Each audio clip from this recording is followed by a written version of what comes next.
here with George Simpson. Hi there. Hi, how you doing today? Oh, wonderful. Now, I need to tell everybody what you do. You are involved in retail marketing here for Killington. And That's correct. You're quite fabulous, I must say. Oh. Especially the hat. Now, the hat is a great accessory. You stand out in a great way because of it. But we also have some things that are involved in protecting our heads too here at Killington because it's Safety Week coming up, am I right? That's right, yes. Awesome. Actually, it's National Safety Awareness Month, and for this next week, we are going to be offering helmets at all our Killington sports shops. And you buy a helmet, and you get, I'll reach in my pocket here, one of these. You get a voucher for a ski pass. So you can, and if you have a season pass, you can give it away to somebody and treat them to a day of skiing. Right on. Okay. And I brought along some helmets here to show just what kind of helmets are and what you should be looking for. Okay, tell me a little bit more about the helmets that you brought. Okay, well the first one here is a Giro, and this one is called the Edit. Now first of all, there are, you have three parts to a helmet. You have the outer shell. Okay. Inside you have a softer shell. A lot of people call it styrofoam. It's not. It's polystyrene. Okay. And they come in various tensile strengths. What this does is, you see, when you hit your head, your brain crashes into your skull, and you want to soften that a little bit. Definitely. So that gives you, that dissipates the energy, and it lessens the possibility of a concussion. Okay. Now this particular helmet, okay, this is what they call the injection mold. So it's molded on the outside. They stuff it on the inside with the extra liner, plus the comfort liners. Right. And keeping the head warm. Yeah, too. and it even has a little dial here, so that you can dial it to your comfort. Oh, okay. Nice. Yeah. And right here, this is the best part of all. On this one, this is the first helmet on the market. You pull this little tab off, and there's a little screw in here for your GoPro mount. Oh, yeah. Everybody loves GoPros, you know? They're everywhere. Yes. Yes. And this way, it'll be connected right to your helmet. That's There's no awesome. problem of the glue of the adhesive falling off. Right. So this is a great helmet for people that like GoPros. And people that like to rock, you know, the really stylish looking helmet, because I must say it's pretty darn stylish. Oh, we've got all kinds of colors. We've got greens, we've got blues, we've got blacks, we've got reds. We can make you stand out if you like. You're going to look as fabulous as George. Oh. Maybe. Oh. Now tell me a little bit more about this helmet here. Okay, this one here, now this is a slightly different construction style. This is what they call an in-mold. Okay. Okay, where the helmet and the liner are made together. Okay. Okay, so they're bonded together in the process. This also has a little brim here. The nice thing about that is that it brings air to your goggles and keeps your goggles free of any kind of fogging. Okay. Of course, you also have, you know, your vents are opened up. It's a great helmet. Very, very lightweight, too. Awesome. And one more, for the kids. The worst thing for kids is they lose things. They lose everything. And this one has goggles that are attached right to the helmet. Oh, my goodness. So look at that. don't lose it. So you don't lose the goggles. Don't lose the goggles. They don't come off. So It's buy one it. less thing you have to worry about. That's right, Yes. yeah. So this week, starting Saturday and going on through through the whole week, Okay. buy a helmet and you get yourself a voucher for a free ticket here at Killington. That's right. You can use it yourself, you can give it away to anybody, and you're going to protect your head because, let's face it, it's the most important part of your body. It is. Without that, nothing else works. That's true. Absolutely. Well, George, thank you so much for sharing all this information. It's been super helpful. Thanks for the opportunity to let me talk about it. Absolutely. And if you guys are looking for more about this, you can go to Killington.com. But we actually have Slado catching up with Dan Egan, who hosts some amazing ski camps up here in Killington. And he likes to keep it safe and play it cool. So let's see what Dan and Slado have to talk about. Hey, I've caught up with a legendary skier, and that word gets tossed around a lot, but this guy truly is a legend. It's Dan Egan. Dan, good to see you back there on the slopes. How's it going? Good to see you. Great to be here at Killington. The ski, what a winter. Unbelievable. Yeah, this is looking like it's going to be one of the best winters we've had in years, and I'm really stoked to get up there myself. You got a few more days in than I do right now. But you know, it's I try. You know, I try. I was out here early this morning. It was a beautiful bluebird day, and it's just nice to have the natural snow.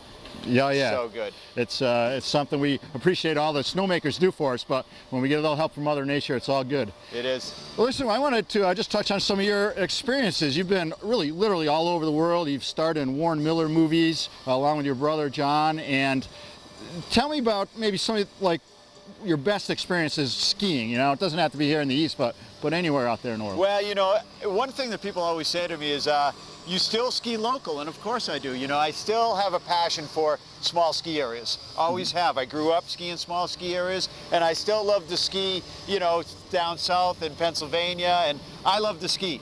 And I'm not a powder snob, you know. For me, it's not about, oh, it's the best day. I enjoy skiing.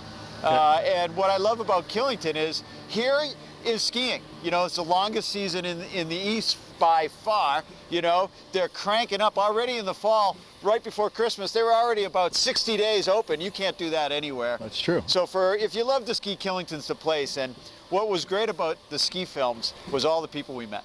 You know, and all the different cultures, all the different places we went. And my favorite trip of all time was Turkey. Really? Yeah, the Turkish people were just so nice.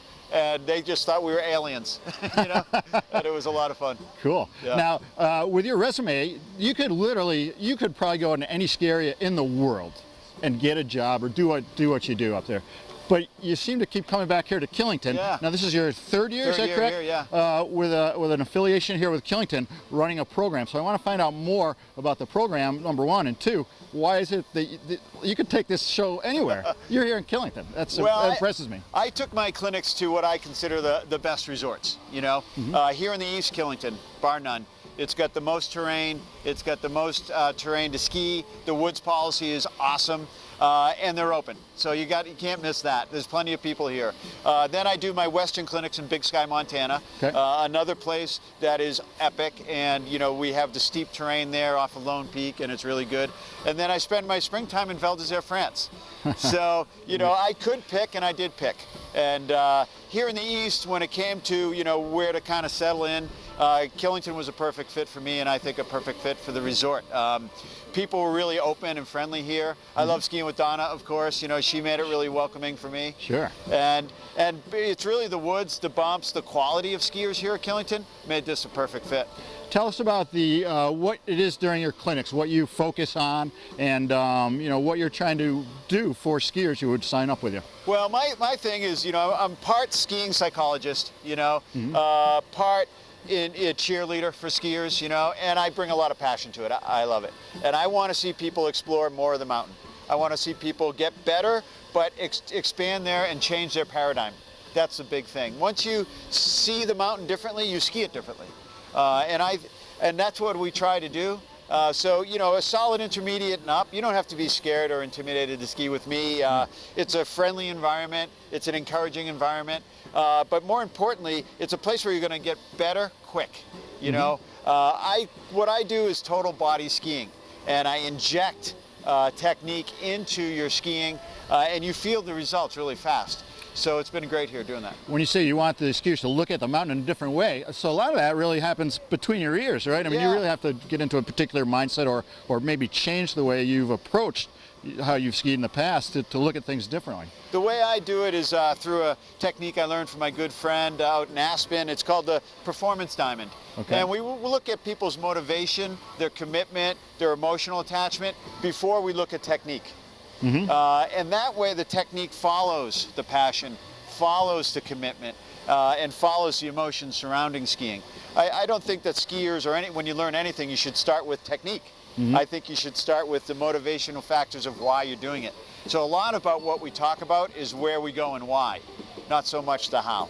Cool. Yeah. If someone is interested in your programs here at Killington, tell us more about when they're offered this season and how someone would sign up. Well, we've got a great season lineup. I'm going to be here in January. I think it's the 11th and 12th of January. And then later in the month on the 26th, I'm here for a day. Don't miss me. Okay. Don't miss it. Don't blink. I'll be gone because I'm going to the Olympics this year. Oh, awesome. So covering the Olympics for the Boston Globe and Boston.com. Wow. And then I'm coming back from Sochi and doing a camp again in March. So the easiest thing to do is call Ski School. They book all the camps. It's really reasonably priced. It's not expensive. And like I say, it's not intimidating. I was going to hit on that again. Yeah. Upper intermediate level skier and above, and it's really more of what's happening here, your mindset, how you want to get out there on the hill.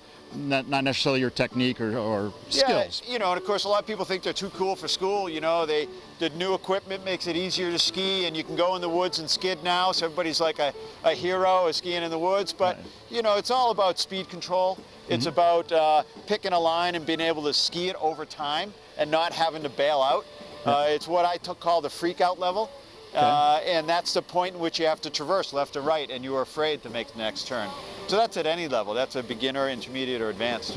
Yeah. Sounds like I need to sign up for a clinic myself. We got to do it. All right, hey everybody. Dan, thanks for taking a little time out of your ski day today. Great. Hey everyone, this is Dan Egan. Stay tuned. More coming your way with Killington Television. Hey, thanks to Dan. And don't forget, as Dan mentioned, we've got Olympic gold medalist Dinah Wanbrett here giving some clinics too. So if you want to catch a clinic with either Dan or Donna, visit Killington.com. We'll have information as to when the clinics are, how much they cost, and how you can sign up to become a better skier. That is right. Killington.com is the place to go for tons of information. Now we're going to head up to the Peak Lodge. I don't know if you guys have been yet, but it's pretty amazing. So while we take our gondola ride, why don't you guys hang tight?